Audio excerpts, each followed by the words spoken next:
कुछ कहने को बचा ही नहीं है। आप तो कह रहे हैं कल दिन भर, मैं तो कह रहा कल पूरी रात, कहीं 4 बजे सुबह गई, कहीं 12 बजे रात, कहीं 1 बजे रात। क्या हासिल हुआ?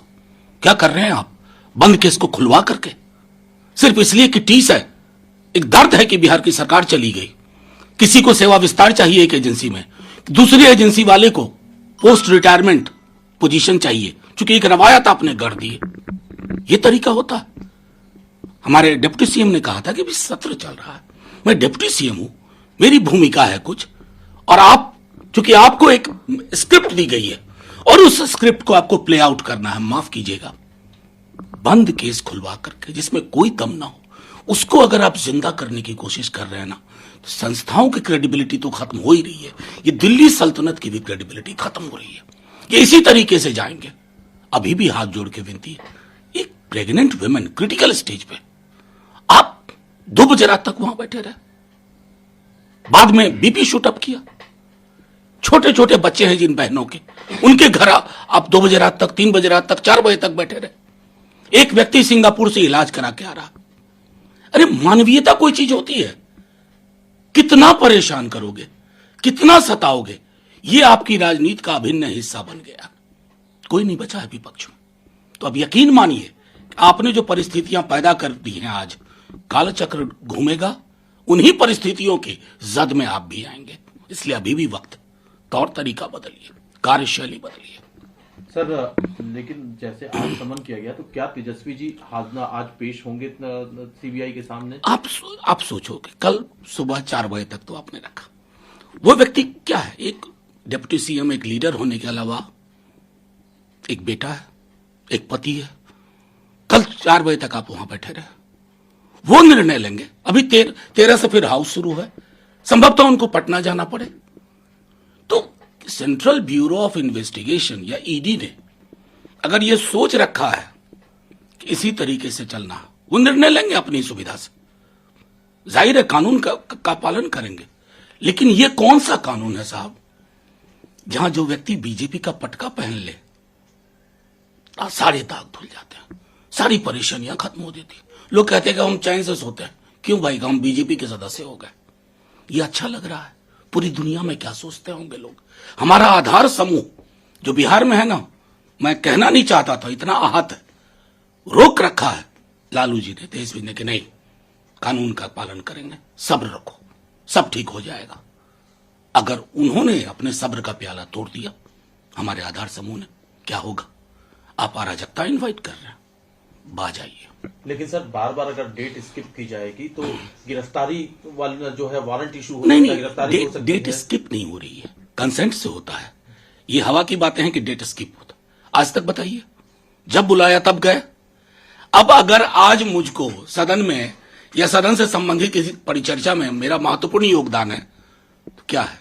बिहार के लोगों के वेलफेयर को देखा जाए, या एजेंसी में किसी को विस्तार चाहिए और उन्होंने प्रॉमिस कर दिया है कि हम बिहार की सरकार को गिरा के दम लेंगे, कोई सेवा विस्तार चाहिए, किसी को पोस्ट रिटायरमेंट चाहिए, कि उनके मिजाज के अनुरूप चलेगा। बस इतना कहता हूं। सर, एक इसमें और पहलू, हालांकि जो कार्रवाई हो रही है इसमें विपक्ष के लोग जो है वो आपके साथ खड़े हैं। कांग्रेस ने कल इसका पुरजोर विरोध भी किया है, मल्लिकार्जुन खड़गे ने खुद विरोध किया इसका। लेकिन जो बीजेपी का कहना है कि जिस केस के मामले में पूछताछ हो रही है, ये केस तो कांग्रेस के समय में रजिस्टर्ड हुआ था। कभी रजिस्टर हुआ साहब? सवाल हो गया, वो केस बंद भी तो हो गया था 2 बार, क्यों खुलवाया गया? और जिसके बारे में 242 पन्ने का डॉजियर आया था, वो आपका मुख्यमंत्री बना बैठा है। और डॉजियर कौन लाया था? बीजेपी। कितने उदाहरण दूं, अंतहीन है। मनसा वाचा कर्मणा में इससे ज्यादा भ्रष्ट पार्टी, इससे ज्यादा अहंकारी पार्टी, इससे ज्यादा तानाशाही पार्टी आज तक देश में नहीं देखा हमने। सर, ये तो आपका मामला है, तो दूसरी तरफ केसीआर का भी मामला है। आज की कविता ईडी जा रही हैं, उनको भी समन किया गया था। आज वो ईडी के सामने पेश होने जा रही हैं, और जो जिस तरह के का माहौल है और जो अंदाजा है ईडी की तरफ से, जो सूत्रों की खबर है कि अगर उन्होंने सवाल के कंफर्टेबल जवाब नहीं दिए तो उनको अरेस्ट भी किया। मैं तो सीधे कहता हूं कि बेकार प्रधानमंत्री जी, अमित शाह जी और आपकी एजेंसी, ये पीस मिल में बेकार काम कर रहे हो भाई। लिस्ट बनाओ सारे विपक्षी दलों की, सारे नेताओं की, जेल खाली करवाओ, दुर्दांत अपराधियों से इनको भर दो, हम सबको जेल में डाल दो, न रहेगा बांस न बजेगी बांसुरी।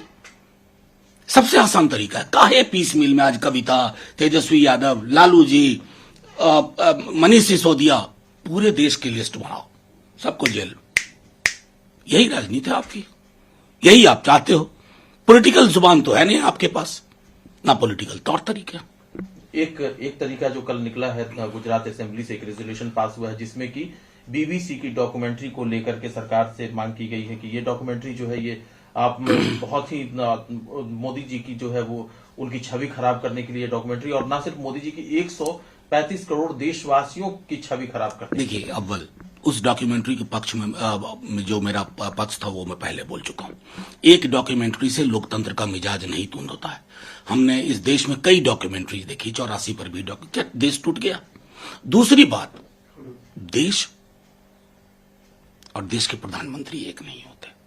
कब कितनी बार कहें, जिसको भी यह एहसास हुआ ना कि मैं इज इक्वल टू देश, वो कभी संभव नहीं हो पाया। देश बहुत विशाल है, कश्मीर से कन्याकुमारी, हजारों साल का इतिहास, किसी के चरणों पर रख दोगे इस प्रकार रेजोल्यूशन पास करके?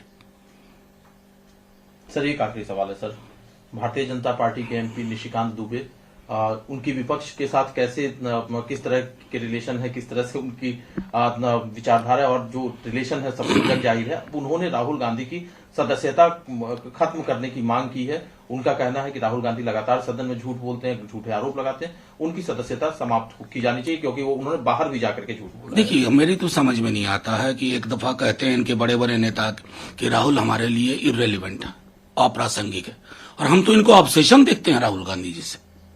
कोई दिन ऐसा नहीं जाता है कि भूतपूर्व मंत्री और वर्तमान मंत्री बैठ के पीसी ना करते हों राहुल जी के इर्द गिर्द। जाहिर है कि वो आपके लिए मायने रखते हैं। सदस्यता खत्म करा दो। अरे आपकी लाठी है, भैंस आप ही की होगी। पूरी की पूरी प्रणाली को तो आपने जब्त करके रख लिया है। करवाओ जो करवाना।